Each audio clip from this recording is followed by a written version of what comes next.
تو حج کس کو کہتے ہیں؟ کوئی بتائے گا آپ میں سے؟ اسلام کے 5 بنیادی ارکان میں سے ایک رکن ہے جو صاحب حیثیت مسلمانوں پر فرض ہے، خاص مہینوں میں، خاص مقام پر، خاص لباس میں، خاص طریقوں پر ادا کیا جاتا ہے. اس کے فائدے اور اسباب پھر آگے کئی اس میں چیزیں آ جاتی ہیں. اس وقت پہلے میں حج کا جو طریقہ ہے اس کو شروع سے آخر تک مختصراً بیان کروں گی. اس کو لکھنے کی بالکل ضرورت نہیں ہے، سوائے اس کے کہ جہاں کوئی اہم نقطہ آئے تو ہلکا سا کوئی آپ مارک کر لیں، ورنہ نہیں. ان آیات کا آخر میں پھر خلاصہ کروں گی، یعنی تفسیر کروں گی، لیکن اس سے پہلے حج کا ایک پورا نقشہ آپ کے سامنے تازہ ہو جائے. ایون اگر آپ کر بھی چکے ہیں یا جانتے بھی ہیں تو ان آیات کو صحیح طور پر سمجھنے کے لیے ضروری ہے تاکہ آپ جو آیت جس موقع کی مناسبت سے ہے اس کو پہچان سکے، کیونکہ دوبارہ جب میں آیات کی تفسیر پر آؤں گی تو میں ان مواقع کی نشاندہی بھی کرتی چلی جاؤں گی. اعوذ باللہ من الشیطان الرجیم، بسم اللہ الرحمن الرحیم. حج اسلام کے بنیادی ارکان میں سے ایک رکن ہے جو ساری زندگی میں صرف ایک بار فرض ہے. حج مبرور یعنی جو پورے مناسک کی صحیح پابندی کے ساتھ ادا کیا جاتا ہے اللہ کی خاطر، اس کی جزا جنت ہے. ایمان باللہ کے بعد سب سے افضل عمل ہے، یعنی عبادات میں. خواتین، بوڑھے اور کمزور لوگوں کو حج کا ثواب جہاد کے برابر ملتا ہے. حج اور عمرہ کرنے والوں کی دعائیں قبول ہوتی ہیں. اگر کوئی حج پر جاتے ہوئے راستے میں فوت ہو جائے تو بھی اس کو حج کا پورا ثواب مل جاتا ہے. استطاعت رکھنے والوں پر حج کرنا فرض ہے. وَلِلَّهِ عَلَى النَّاسِ حِجُّ الْبَيْتِ مَنِ اسْتَطَاعَ إِلَيْهِ سَبِيلًا وَمَنْ كَفَرَ فَإِنَّ اللَّهَ غَنِيٌّ عَنِ الْعَالَمِينَ. لوگوں پر اللہ کا یہ حق ہے کہ جو اس گھر تک پہنچنے کی استطاعت رکھتا ہو وہ اس کا حج کرے، اور جو کوئی اس حکم کی پیروی سے انکار کرے تو اسے معلوم ہونا چاہیے کہ اللہ تمام دنیا والوں سے بے نیاز ہے. مرنے والے پر حج فرض ہو تو اس کے وارثوں کو اس کی طرف سے حج بدل کرنا چاہیے. حج کثیر المقاصد اور کثیر الفوائد عبادت ہے، یعنی اس کے بہت سے مقاصد ہیں اور اس کے بہت سے فائدے بھی ہیں. یعنی محض یہ ایک ریچول یا ایک عبادت ہی نہیں، اس کے بہت گہرے اثرات ہوتے ہیں انسانی زندگی پر بحیثیت ایک انسان کے اور بحیثیت ایک اسلامی معاشرے کے فرد کے. اور جیسا کہ آپ جانتے ہیں کہ ان آیات کا یہاں وجود ایک خاص کانٹیکسٹ میں بھی ہے کہ امت مسلمہ کو اپنے اصل مقصد کی ادائیگی کے لیے تیار کرنے میں جو چیزیں مددگار ہیں ان میں سے ایک حج بھی ہے. حج کے بہت سے مقاصد اور فوائد ہیں اور یہ ہر مالدار، آزاد، عاقل مسلمان مرد اور عورت پر فرض ہے. لیکن سفر حج کے لیے عورت کے ساتھ خاوند یا محرم کا ہونا ضروری ہے. حج یا عمرہ ادا کرنے کے لیے میقات سے بغیر احرام کے گزرنا درست نہیں. میقات وہ حدود ہیں جن سے آگے جانے کے لیے سفر حج میں احرام ضروری ہوتا ہے. اگر خواتین حالت حیض میں ہوں تو بھی میقات سے احرام کی نیت کرنا ضروری ہے. بیرونی دنیا سے آنے والے حجاج عموماً حج تمتع کی نیت کرتے ہیں. لوکلز جو ہیں وہ افراد کی، اور عموماً جو مملکت سعودی عرب سے باہر کے لوگ ہیں وہ ایک ہی سفر میں حج اور عمرہ دونوں کرتے ہیں جو حج تمتع کہلاتا ہے، یا قران جو ایک ہی احرام میں حج اور عمرہ. ان تین کی اقسام کا فرق انشاءاللہ آگے بھی آئے گا، سورۃ الحج میں بھی یہ مضمون دہرایا جائے گا. اس کے لیے ایام حج سے پہلے مکہ پہنچ کر عمرہ ادا کیا جائے گا، یعنی حج تمتع کی صورت میں. خواتین اگر حیض کی وجہ سے عمرہ ادا نہ کر سکیں تو ایام حیض ختم ہونے کے بعد حدود حرم سے باہر تنعیم میں مسجد عائشہ سے احرام باندھ کر عمرہ ادا کر سکتی ہیں، جیسے حضرت عائشہ نے کیا تھا. جب سب لوگوں نے حج اور عمرہ دونوں کیا تو انہوں نے کہا کہ کیا میں صرف حج کر کے چلی جاؤں گی، میں بھی اسی سفر میں عمرے کا فائدہ بھی حاصل کرنا چاہتی ہوں. تو آپ نے پھر سارے قافلے کو ان کی خاطر روک دیا تھا اور ان کے بھائی کو ان کے ساتھ تنیم تک بھیجا جو حرم کی حدود سے باہر ایک جگہ ہے جہاں آج کل مسجد عائشہ کے نام سے مسجد بھی موجود ہے. وہاں سے وہ دوبارہ احرام پہن کر آ کر عمرہ کر کے پھر ساتھ واپس گئی تھی. یعنی نیکی کرنے میں عورت کا بھی اتنا ہی حق ہے جتنا مرد کا. خواتین کا احرام ان کا عام لباس ہی ہوتا ہے جو وہ عام طور پر گھر سے نکلتے وقت پہنتی ہیں بشرطے کہ پردے کی شرائط پوری کرتا ہو. خواتین حالت احرام میں زیور، گھڑی، اینک وغیرہ استعمال کر سکتی ہیں لیکن چھنکنے والا زیور نہ ہو تو بہتر. نیز رنگین کپڑے بھی پہن سکتی ہیں. عام طور پر یہ خیال ہوتا ہے کہ شاید سفید کپڑے ہی پہننا ضروری ہے احرام کے لیے، تو ایسا نہیں. بخاری میں ہے کہ حضرت عائشہ رضی اللہ عنہا کے نزدیک عورت کے لیے حالت احرام میں زیور پہننے، سیاہ اور گلابی رنگ کا کپڑا پہننے جو گھر میں عام طور پہ ہم پہنتے ہیں، اور موزے پہننے میں کوئی حرج نہیں. لیکن خوشبو اور میک اپ کا استعمال درست نہیں. اسی طرح بال کاٹنا بھی منع ہے. خواتین کے احرام میں سلا و نقاب اور دستانوں کا استعمال ممنوع ہے. سلے و نقاب کی بجائے خواتین ایسی اوڑھنی اوڑھ سکتی ہیں جسے بوقت ضرورت چہرے کے سامنے کیا جا سکتا ہے. ایسے میں اگر وہ چہرے کو چھو بھی لے تو کوئی حرج نہیں، کیونکہ کسی حدیث سے کپڑے کے چہرے پہ لگنے کی ممانعت نہیں آئی، سلے و نقاب کی بات آتی. حضرت عائشہ فرماتی ہیں کہ ہم رسول اللہ صلی اللہ علیہ وسلم کے ساتھ حالت احرام میں تھی. قافلے ہمارے سامنے سے گزرتے تھے. جب وہ سامنے آتے تو ہم اپنی چادریں منہ پر لٹکا لیتی، جب وہ گزر جاتے تو ہم کھول لیتی. حالت احرام میں سر اور بدن پہ خارج جائز ہے، لیکن جنسی افعال یا گفتگو، لڑائی جھگڑا اور کسی کو تکلیف دینا منع ہے. احرام کی نیت کرنے کے بعد زیادہ سے زیادہ تلبیہ پڑھنا پسندیدہ ہے. تلبیہ کے الفاظ ہیں لبیک اللہم لبیک، لبیک لا شریک لک لبیک، ان الحمد والنعمت لک والملک لا شریک لک.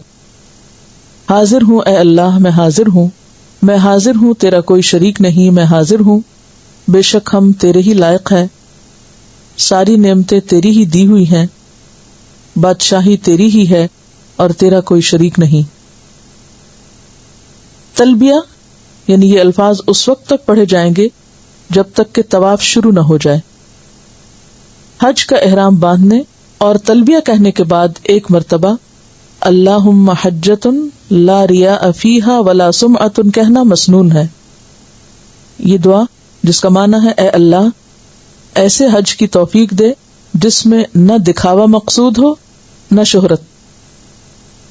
مکہ پہنچ کر مسجد حرام میں داخل ہوتے وقت پہلے سیدھا پاؤں اندر رکھیں اور یہ دعا پڑھیں بسم اللہ والسلام علی رسول اللہ اللہم اغفر لی ذنوبی وافتح لی ابواب رحمتک. اللہ کے نام سے داخل ہوتا ہوں، اللہ کے رسول صلی اللہ علیہ وسلم پر سلام ہو، اے اللہ میرے گناہ معاف فرما دے اور اپنی رحمت کے دروازے مجھ پر کھول دے. جب بیت اللہ پر پہلی نظر پڑے تو دعا کریں، قبولیت دعا کا وقت ہے. کعبۃ اللہ کے قریب پہنچ کر حجر اسود سے طواف کا آغاز ہوگا. خانہ کعبہ کے گرد 7 چکر لگانے کا نام طواف ہے. ہر چکر حجر اسود سے شروع ہو کر حجر اسود پر ختم ہوتا ہے. یاد رکھیے حج میں نہ تو حجر اسود کی عبادت کی جاتی ہے اور نہ ہی خانہ کعبہ کی، بلکہ عبادت تو اس گھر کے رب ہی کی ہوتی ہے، جیسا کہ قرآن پاک میں آتا ہے فَلْيَعْبُدُوا رَبَّ هَذَا الْبَيْتِ، پس ان کو چاہیے کہ اس گھر کے رب کی عبادت کریں. طواف کے لیے باوضو اور نجاست سے پاک ہونا شرط ہے. اگرچہ طواف کی ابتدا حجر اسود کو چومنے سے ہوتی ہے، لیکن اگر رش ہو یا بھیڑ ہو اور چومنا یا ہاتھ لگانا دشوار ہو تو حجر اسود کی طرف ہاتھ سے اشارہ کرنا اور ایک ہاتھ سے اشارہ کرنا کافی ہے. بعض لوگ اس لکیر پر جس سے حجر اسود کی نشاندہی ہوتی ہے کافی دیر کھڑے ہو کر دعائیں پڑھنا شروع کر دیتے ہیں، جس سے طواف کے فلو میں رکاوٹ ہوتی ہے اور لوگ بہت زیادہ اذیت کا شکار ہوتے ہیں. اس سے رکنا چاہیے. فوراً اشارہ کر کے بسم اللہ اللہ اکبر کہہ کے آگے بڑھ جانا چاہیے. اس جگہ پر رک کر دوسروں کو اذیت دینا اور خاص طور پر خواتین کا مردوں میں اس وقت گتھم گتھم ہونا درست نہیں. حجر اسود کے علاوہ رکن یمانی کو چھونا بھی، یہ بھی ایک کارنر ہے بیت اللہ شریف کا، اس کو چھونا مسنون ہے. اگر ممکن نہ ہو تو اشارے کی بھی ضرورت نہیں، کیونکہ بعض لوگ ہر کونے پہ اشارہ شروع کر دیتے ہیں. خصوصاً اگر بھیڑ ہو اور مردوں سے ٹکرانے کا اندیشہ ہو تو بہتر ہے کہ رکن یمانی کو نہ چھوا جائے. رکن یمانی کے بعد حجر اسود تک کی جگہ، یعنی رکن یمانی حجر اسود سے پچھلا کارنر ہے، تو رکن یمانی سے حجر اسود کے بیچ کی جگہ پر خاص طور پر ربنا آتنا فی الدنیا حسنۃ وفی الآخرۃ حسنہ وقنا عذاب النار کی دعا پڑھنا مسنون ہے. اس کے علاوہ طواف کے دوران تلاوت قرآن، تسبیح، دعائیں اور اذکار کرنا چاہیے. اگرچہ گفتگو کی اجازت ہے لیکن سوائے شدید ضرورت کے گفتگو سے اجتناب کرنا چاہیے.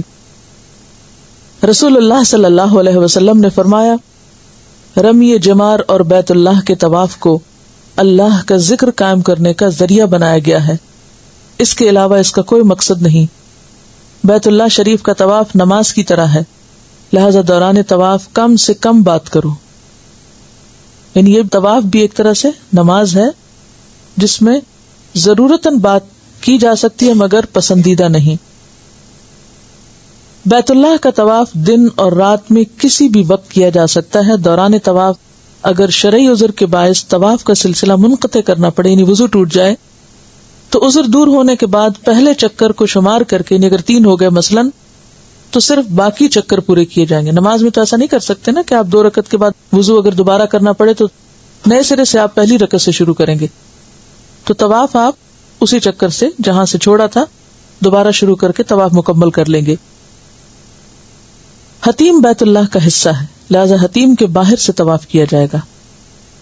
حتیم وہ آدھی دیوار ہے بیت اللہ کی جو پہلے اس کے اندر ہی شامل تھی، یعنی اس کی وہ چھت تک تھی اور وہ اس کمرے کا حصہ تھی، لیکن بعد میں قریش جب تعمیر کر رہے تھے خانہ کعبہ کو اور ان کے پاس سامان تعمیر کم ہو گیا تو یہ حصہ ایسے ہی چھوڑ دیا گیا. اس کے اندر نماز پڑھنا ایسا ہے جیسے خود خانہ کعبہ کے اندر نماز پڑھنا ہے. تو کوئی شارٹ کٹ لے کے اس کے اندر سے گزر کے طواف نہ کرے بلکہ اس کے باہر سے طواف ہوگا، یعنی اس وال کے باہر سے. طواف ختم ہونے پر مقام ابراہیم کے قریب 2 رکعت نماز ادا کی جائے، ورنہ پوری مسجد میں جہاں جگہ ملے 2 نفل ادا کر لیے جائیں. اس میں کوشش ہو کہ مردوں کے مخصوص حصے میں نماز نہ ادا کی جائے بلکہ عورتوں کے لیے جو حصے نماز کے لیے مخصوص ہے وہیں پر یہ نفل پڑھ لیے جائیں، خواہ وہ مقام ابراہیم سے کتنا بھی دور ہو، نماز ہو جائے گی. رسول اللہ صلی اللہ علیہ وسلم نے طواف کی 2 رکعتوں میں سے ایک رکعت میں قل یا ایھا الکافرون اور دوسری رکعت میں قل ھو اللہ احد کی تلاوت فرمائی. طواف ختم ہونے پر زمزم پینا مسنون ہے اور اس کا کچھ حصہ سر پر بھی ڈالا جا سکتا ہے یا جسم پر بھی. زمزم پینے سے قبل دعا مانگی جائے کیونکہ یہ بھی قبولیت کا وقت ہے. رسول اللہ صلی اللہ علیہ وسلم نے فرمایا، زمزم کا پانی جس نیت سے پیا جائے وہ پوری ہوتی ہے. زمزم کا پانی پینے کے بعد صفا و مروہ کی طرف جا کر سعی کی ابتدا کرنی چاہیے. سعی حج یا عمرے کا رکن ہے جس کا پیچھے ذکر گزر چکا ہے، ان الصفا والمروۃ من شعائر اللہ.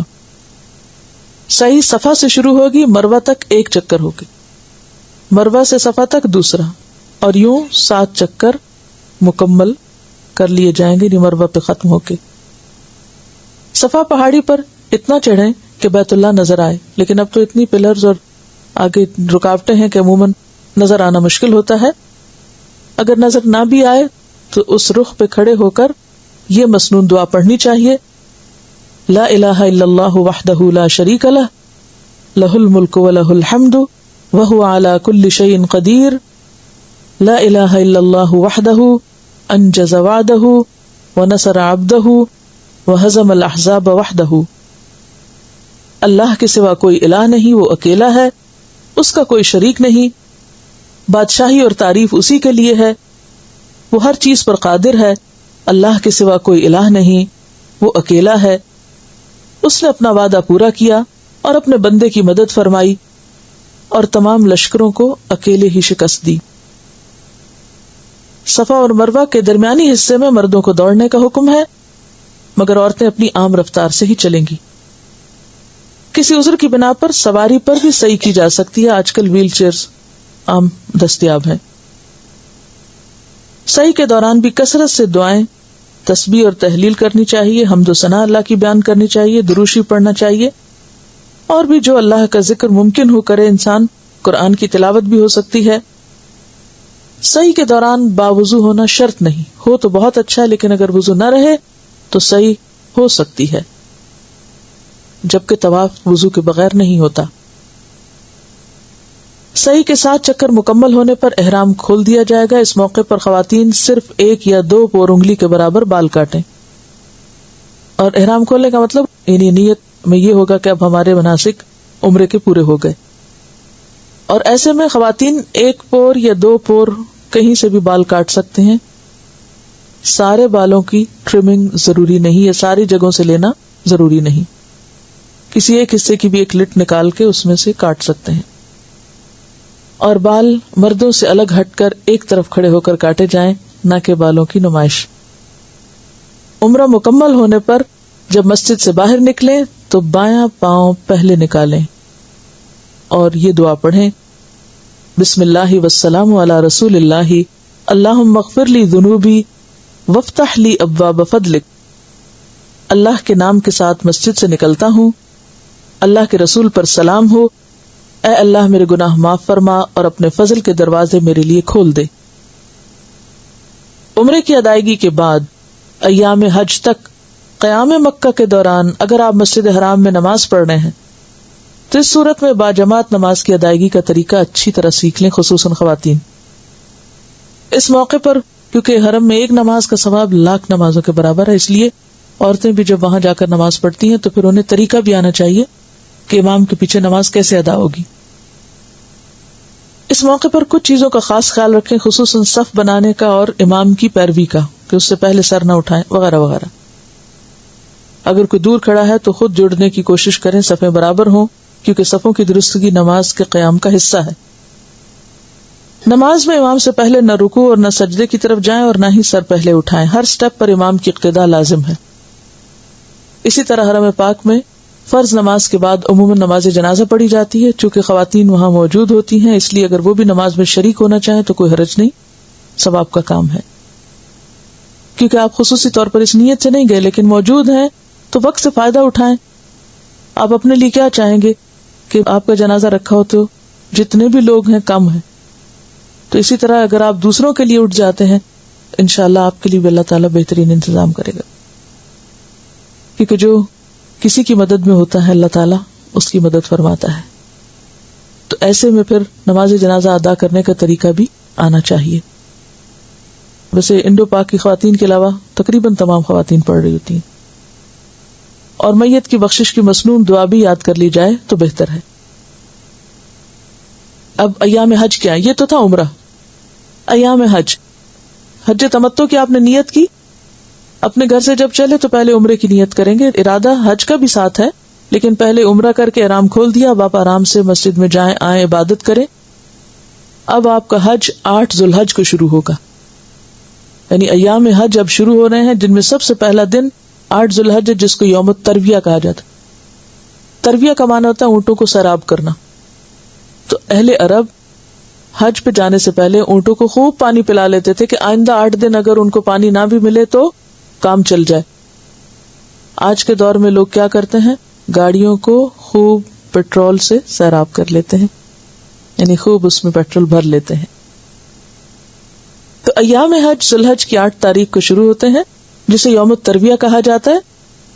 اس روز آپ اپنی رہائش گاہ سے اپنے ہوٹل وغیرہ سے احرام باندھ سکتے ہیں. لبیک حجن کہہ کر حج کی نیت کریں اور ساتھ ہی تلبیہ شروع کر دیں. بہترین حج اس کو شمار کیا گیا جس میں تلبیہ کی کثرت، اور تلبیہ کیا ہے؟ لبیک پکارنا. یعنی اب آپ کا سب سے بہترین ذکر حالت احرام میں کیا ہوگا؟ تلبیہ. کیونکہ عموماً لوگ پوچھتے ہیں نا یہاں سے جانے سے پہلے کیا بتائیے کہ وہاں کیا خاص کام کرنا چاہیے. تو کوئی ایک خاص کام نہیں، مسنون طریقے پر عمرہ یا حج ادا کرنا ہی خاص کام ہے. کہ جس موقع پر آپ صلی اللہ علیہ وسلم نے جو کچھ کیا، جس جگہ جو دعا مانگی اس جگہ وہ دعا پڑھنا خاص کام ہے.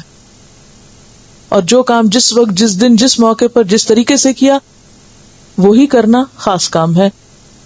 کوئی ایک خاص کام نہیں ہے حج میں یا عمرے میں. تو ظہر سے پہلے تلبیہ کہتے ہوئے منا پہنچے. وہاں ظہر، عصر، مغرب، عشاء اور فجر کی 5 نمازیں ادا کرے.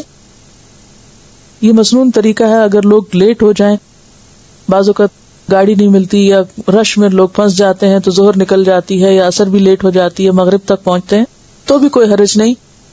لیکن آپ صلی اللہ علیہ وسلم نے 5 نمازیں یہاں ادا کی تھی. خواتین حالت حیض میں طواف کے علاوہ باقی تمام ارکان حج ادا کر سکتی ہیں، کیونکہ بہت سی خواتین بار بار پوچھتی ہیں کہ اگر ہمیں پیریڈز ہوں تو ہمارا حج کیسے ہوگا. سب کچھ ہو جائے گا، صرف طواف نہیں کرنا، اور طواف آپ پاک ہونے کے فوراً بعد کر سکتے ہیں. اگلا دن 9 تاریخ ہے. 9 ذوالحج کو یوم عرفہ کہا جاتا ہے. 8 تاریخ کو کیا کہا جاتا ہے؟ یوم الترویہ. 9 تاریخ کیا ہے؟ یوم عرفہ. سورج طلوع ہونے کے بعد منا سے عرفات کی طرف روانگی ہوگی. مکہ سے آپ کہاں آئے؟ منا آئے. منا سے اب آپ کہاں جائیں گے؟ عرفہ کی طرف جائیں گے. مکہ سے منا کب آئے؟ 8 کو. پھر یہاں رات گزاری، صبح نماز فجر پڑھ کے سورج نکلنے کے بعد یہاں سے چلے عرفہ کی طرف آئے. 9 ذوالحج کو یوم عرفہ کہا جاتا ہے. سورج طلوع ہونے کے بعد منا سے عرفات کی طرف روانگی ہوگی. راستے میں کثرت سے تلبیہ پڑھا جائے گا اور اس کے علاوہ تکبیرات بھی. یہ خاص ذکر ہے اب راستے کا. زوال آفتاب کے بعد امام کا خطبہ ہوتا ہے. پھر ظہر اور عصر کی نمازیں ادا کی جاتی ہیں. اس روز میدان عرفات میں زوال آفتاب کے بعد سے لے کر، زوال آفتاب کس کو کہتے ہیں؟ سورج ڈوبنے کو نہیں، کس کو؟ ڈھلنے کو، یعنی جب ظہر کا وقت شروع ہو جاتا ہے. غروب آفتاب تک قبلہ رخ کھڑے ہو کر دعائیں مانگنا مسنون عمل ہے. آپ صلی اللہ علیہ وسلم مسلسل کھڑے رہے اور ہاتھ اٹھا کر دعائیں مانگی آپ نے، حتیٰ کہ آپ کا کوڑا گر گیا تو آپ نے ایک ہاتھ سے اٹھایا اور دوسرا ہاتھ آپ نے کھڑا ہی رکھا. تو اس سے پتہ چلتا ہے کہ اس دن قبلہ رخ کھڑے ہو کر ہاتھ اٹھا کر دعائیں مانگنا زیادہ بہتر. بہت سے لوگوں کو پتہ ہی نہیں ہوتا کہ نبی صلی اللہ علیہ وسلم کا اصل مسنون عمل کیا ہے. بہرحال وقوف عرفہ فرض ہے، کیونکہ حج نام ہی عرفہ میں حاضری کا ہے. اگر یہ رہ جائے تو حج ادا نہیں ہوتا. اگر کوئی وہاں نہیں پہنچا تو حج نہیں ہوا. اس کا کفارہ نہ فدیہ ہے نہ دم ہے، کوئی چیز اس کی تلافی نہیں کرتا. وقوف عرفہ کے دوران زیادہ سے زیادہ کھڑے ہو کر تلبیہ، تکبیر اور مسنون دعائیں کثرت سے اللہ سے مانگنی چاہیے. آج کا دن دعاؤں کی قبولیت کا دن ہے، آگ سے برات کا دن ہے، بخشش کا دن ہے. ہاتھ اٹھا کر زیادہ سے زیادہ اپنے لیے، عزیزوں، رشتہ داروں کے لیے، امت مسلمہ اور انسانیت کی بھلائی کے لیے خوب خوب دعائیں مانگے. یہ وقت بہت اہم وقت ہے. اس کو صرف کھانے پینے اور آرام کرنے یا گپ شپ لگانے میں ضائع نہیں کرنا چاہیے. بہت سے لوگ پہنچتے ہیں، وہ رش کی وجہ سے بعض اوقات ظہر کے بھی بہت بعد پہنچتے ہیں، پھر جا کے اپنے کھانے وانے بچھاتے ہیں، پھر کھاتے ہیں، پھر تھکے ہوئے ہوتے ہیں، پھر ان کو نیند آ جاتی ہے، پھر آرام کرتے ہیں، پھر اٹھتے ہیں، تھوڑے بہت ہاتھ پاؤں مارے، چلو کچھ دعائیں پڑھی، اور پھر جانے کی تیاری گھنٹہ پہلے شروع کر دیتے ہیں. اور اس طرح اس قیمتی وقت کو ادھر ادھر کے شغل میں ضائع کر بیٹھتے ہیں. تو اس وقت میں زیادہ سے زیادہ کھانا بھی اتنا مختصر ہونا چاہیے کہ جس کو کھا کے نہ سستی ہے، تھوڑی سی انرجی آ جائے، لیکن پورا فوکس عبادت کی طرف یہاں ہونا چاہیے. رسول اللہ صلی اللہ علیہ وسلم نے فرمایا، بہترین دعا عرفہ کے دن کی دعا ہے. بہترین کلمات جو میں نے کہے اور مجھ سے پہلے انبیاء نے کہے وہ یہ ہیں. کیا؟ بہترین کلمات جو اس جگہ پر اللہ کے رسول صلی اللہ علیہ وسلم اور آپ سے پہلے تمام انبیاء نے کہے وہ ہیں: لا الہ الا اللہ وحدہ لا شریک لہ، لہ الملک و لہ الحمد وہو علی کل شیء قدیر. اب آپ دیکھیے کہ جو دعا سب انبیاء نے مانگی اور جو آپ نے مانگی اور جو اس دن کی خاص دعا بتائی گئی، جس میں مانگا کچھ نہیں گیا، اللہ کی تعریف اور توحید بیان کی گئی ہے. لیکن عموماً ہمیں پتہ ہی نہیں ہوتی کہ اصل عمل یہ ہے آج کے دن کا، یعنی اصل دعا. اس کے علاوہ جو چاہے مانگے، مگر سنت کا ایک عمل باقی ہمارے سارے عملوں پہ بھاری ہو جاتا ہے. رسول اللہ صلی اللہ علیہ وسلم نے فرمایا، عرفہ کے علاوہ کوئی دن ایسا نہیں جس میں اللہ تعالیٰ کثرت سے بندوں کو آگ سے آزاد کرے. یعنی سال کے سارے دنوں میں یہ دن ایسا ہے جس کا پتہ بھی ہے کہ آج ہی کا دن ہے اور یہی موقع اور یہی وقت ہے, اور پھر بھی انسان اس سے فائدہ نہ اٹھائے تو اس سے بڑی محرومی کیا ہوگی. تو اس کے لیے کیا فرمایا کہ اس سے زیادہ کسی دن لوگ آگ سے آزاد نہیں ہوتے. سب سے زیادہ بڑی بخشش کا دن ہے وہ دن یا وہ وقت. آپ دیکھیے کہ لیلۃ القدر راتوں میں بہت بڑی رات ہے اور عرفہ کا دن دنوں میں بہت بڑا دن ہے, لیکن ہمیں رات کا تو پتہ نہیں چلتا وہ کون سی رات ہے, 25ویں ہے 27ویں ہے, لیکن یہ دن تو معلوم ہے. اسی لیے کیا کہا, الحج اشہر معلومات. یہ جو لفظ معلومات کا آیا ہے یہ کوئی معمولی لفظ نہیں. یاد رکھیے قرآن میں ایک لفظ بھی ایکسٹرا نہیں ہے کہ جو ایسے ہی بس فلنگ کر دی گئی ہو کہ چلو یہاں یہ, یعنی معلوم ہے. اس معلوم لفظ پر بھی توجہ رکھیے کہ مثلا لیلۃ القدر کی رات معلوم نہیں ہے آپ کو, مگر عرفہ کا دن معلوم ہے کہ آج ہی کا دن ہے. لہذا اس میں کثرت سے اللہ سے دعا کرنی چاہیے. وقوف کے لیے قبلہ رخ کھڑے ہو کر ہاتھ اٹھا کے دعائیں مانگنی چاہیے. اگر کوئی شخص بیمار ہے, ویل چیئر پہ کھڑے نہیں ہو سکتا, تو اس کا تو عذر ہے, وہ بیٹھ کے بھی مانگے. لیکن لیٹ کے آرام کرنا, سوئے رہنا, ادھر ادھر ہونا, یہ نقصان دہ ہے. اگرچہ حج ہو جائے گا, فرض ادا ہو جائے گا اس کا بھی, جو بے شک بے ہوش بھی رہا اور ادھر لیٹا, کیونکہ کوئی لوگ ان کو سن اسٹروک ہو جاتا ہے یا نہیں برداشت کر پاتے وہ ساری شدتیں, تو بے ہوش بھی ہوئے رہتے ہیں. لیکن اگر انہیں وہاں پہنچا دیا گیا تو حج ان کا ہو گیا, فریضہ ادا ہو گیا. یوم عرفہ کے دن حجاج کے لیے روزہ رکھنا منع ہے, لیکن باقی لوگ جو حج پر نہ ہوں ان کے لیے روزہ رکھنا اس دن کیا ثواب رکھتا ہے؟ 2 سال کے گناہوں کی معافی, ایک پچھلے اور ایک اگلے. سورج غروب ہوتے ہی مغرب کی نماز ادا کیے بغیر وقار اور سنجیدگی کے ساتھ تلبیہ کہتے ہوئے میدان عرفات سے مزدلفہ کی طرف آئیں. یہ ہے ثم افیدوا من حیث افاض الناس. وہاں عام طور پر آپ نے ایکسپیرینس کیا ہوگا کہ لوگ رکے رہتے ہیں صرف اس انتظار میں, جیسے روزہ کھلنے کا انتظار ہوتا ہے نا, جب روزہ کھلتا ہے تو کیا ہوتا ہے, سائرن بجتا ہے یا کچھ, تو اسی طرح اس وقت بھی ایک یعنی آذان شروع ہوتی ہے اور اس کے ساتھ دور دراز جگہوں پر بھی ایک آواز آتی ہے جس سے پتہ چلتا ہے کہ اب آپ نکل سکتے ہیں. تو لوگ ایسے چھوٹتے ہیں جیسے پانی کا بند توڑ دیا جائے تو ریلے بہنے لگتے ہیں. تو بالکل وہی منظر ہوتا ہے یہاں پر جس کا یہاں افیزو سے ذکر آیا قرآن پاک میں. اب 9 اور 10 ذی الحجہ کی درمیانی رات مزدلفہ میں بسر کرنا واجب ہے. یہاں مغرب اور عشاء کی نمازیں ادا کی جائیں گی, یہ نہیں کہ وہاں سے گزر کے تو آپ منا میں ہی آ کے سوئیں. مزدلفہ کی تمام رات جاگ کر عبادت کرنے کی بجائے اس کے کچھ حصے میں سونا مسنون ہے, کیونکہ آپ صلی اللہ علیہ وسلم سوئے تھے. نماز فجر کے بعد قبلہ رخ کھڑے ہو کر روشنی کے پھیلنے تک مشعر حرام کے قریب ہاتھ اٹھا کر خوب خوب دعائیں مانگے. اب وہاں پر مسجد ہے, یعنی مشعر حرام جو ہے اس کے قریب کھڑے ہونا افضل ہے, لیکن اگر آپ کو معلم نے وہ اتارا ہے دور تو پھر آپ چل چل کے وہاں پہنچیں گے تو مشکل ہوگی. اب جہاں ہیں بس یہ کہ مزدلفہ کے اندر ہیں وہیں پر کھڑے ہو کر دعا مانگنا, یہ بھی مسنون عمل ہے, کھڑے ہو کر. بہت سی دعائیں ہم بیٹھ کے مانگتے ہیں, لیکن یہاں پر بھی قبلہ رخ کھڑے ہو کر روشنی کے پھیلنے تک مشعر حرام کے قریب خوب خوب دعائیں مانگے, پھر تلبیہ پڑھتے ہوئے سکون اور وقار کے ساتھ مزدلفہ سے منا کی طرف روانہ ہو جائیں. اب کون سا دن شروع ہو گیا؟ 10 تاریخ. یہ دن یوم النحر کہلاتا ہے, قربانی کا دن ہے. اس روز منا پہنچ کر سب سے پہلے جمرہ عقبہ کو رمی کی جاتی ہے. عقبہ کہتے ہیں پیچھے والے حصے کو, یعنی جو مکہ کے قریب ہے, آخری والا.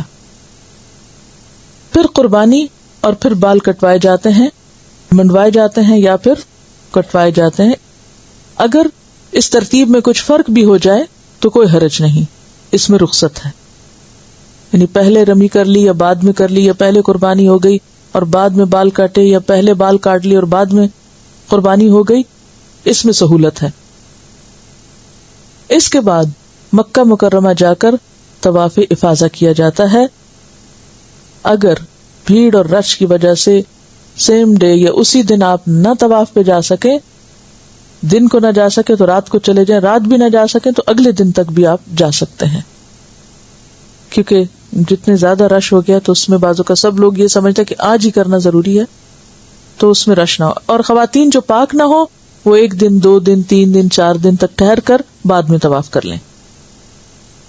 اگر آج آپ کسی وجہ سے طواف نہ کر سکیں تو اگلے روز یا اس کے بعد بھی طواف کیا جا سکتا ہے. خصوصاً خواتین اگر حالت حیض میں ہو تو آئندہ چند روز میں پاک ہونے کے بعد طواف کر سکتی ہیں. یاد رکھیے یہ طواف فرض ہے، اس کے بغیر حج مکمل نہ ہوگا، اور اس کا کوئی کفارہ نہیں کہ یہ کہے کہ چلو دم دے دیں اور اس طواف کی معافی ہو جائے. یہ حج کا دوسرا بڑا رکن ہے.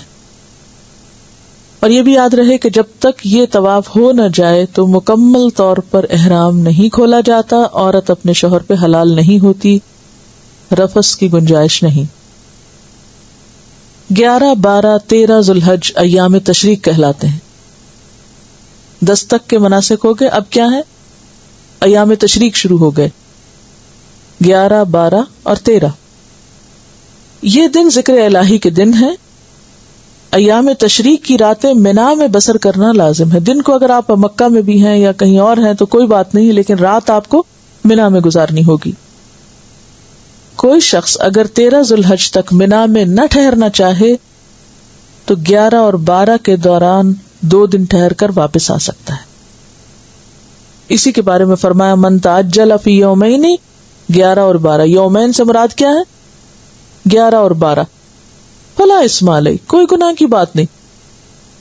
ومن تأخر یعنی 13 کو بھی رک گیا، فلا اسم علیہ، اس پر بھی کوئی گناہ نہیں. اصل چیز ہے تقوی، کہ ٹھہرنا بھی اللہ کے لیے اور جلدی جانا بھی اللہ ہی کی خاطر. اس میں کوئی بڑائی نہیں پیچھے رہنے والوں کی اور کوئی برائی نہیں جلدی جانے والوں کی. اصل چیز خدا کا خوف ہے. ان دنوں میں، کون سے دنوں میں؟ 11، 12، 13 تینوں جمرات، جمرہ اولا، وسطی اور عقبہ کو بالترتیب کنکریاں ماری جائیں گی. اولا کون سا ہے؟ جو جمرات کی طرف جاتے ہوئے پہلے نمبر پہ آتا ہے. وسطی جو سینٹرل ہے، اور عقبہ جو پیچھے والا ہے، یعنی جو مکہ کی طرف ہے، قریب ہے. قریب سے مراد یہ کہ اینڈ پہ ہے.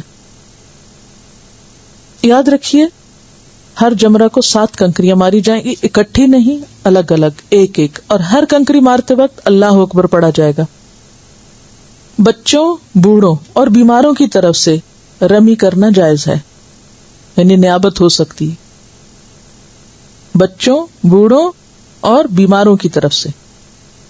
کنکریاں مارنے کے بعد اگر ایک طرف کو ہٹ کر قبلہ رخ ہو کر دعا کی جائے تو وہ بھی قبولیت کا وقت ہے. آپ صلی اللہ علیہ وسلم نے کنکریاں مارنے کے بعد طویل دعا بھی کی ہے.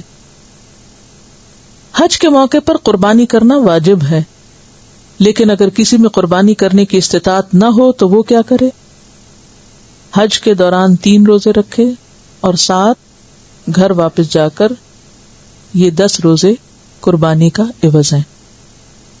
اس کے ساتھ ہی حج کے مناسک پورے ہو جاتے ہیں. اور آخری چیز مکہ مکرمہ سے رخصت ہوتے وقت طواف وداع کرنا ہے، جو کہ واجب ہے، لیکن حائضہ عورت کو اس کی رخصت ہے، یعنی اگر وہ نہ کر سکے تو بھی اس کا حج مکمل ہو جاتا ہے.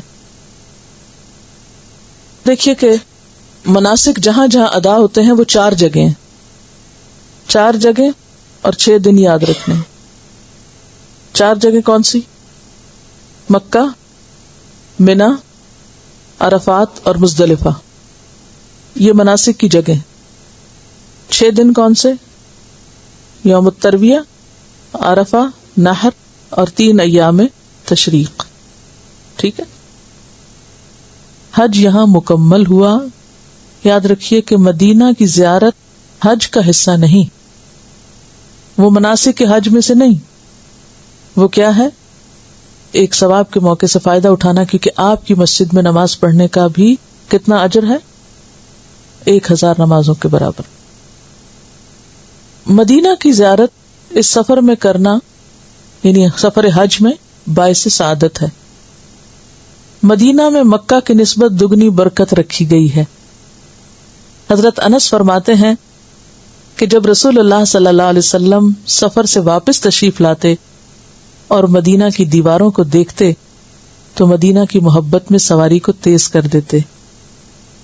مدینہ پہنچ کر مسجد میں باقاعدہ حاضری دینا، نمازیں پڑھنا باعث اجر و ثواب ہے۔ آپ نے فرمایا میری اس مسجد میں ایک نماز دوسری مسجدوں کی 1000 نمازوں سے افضل ہے سوائے مسجد حرام کے۔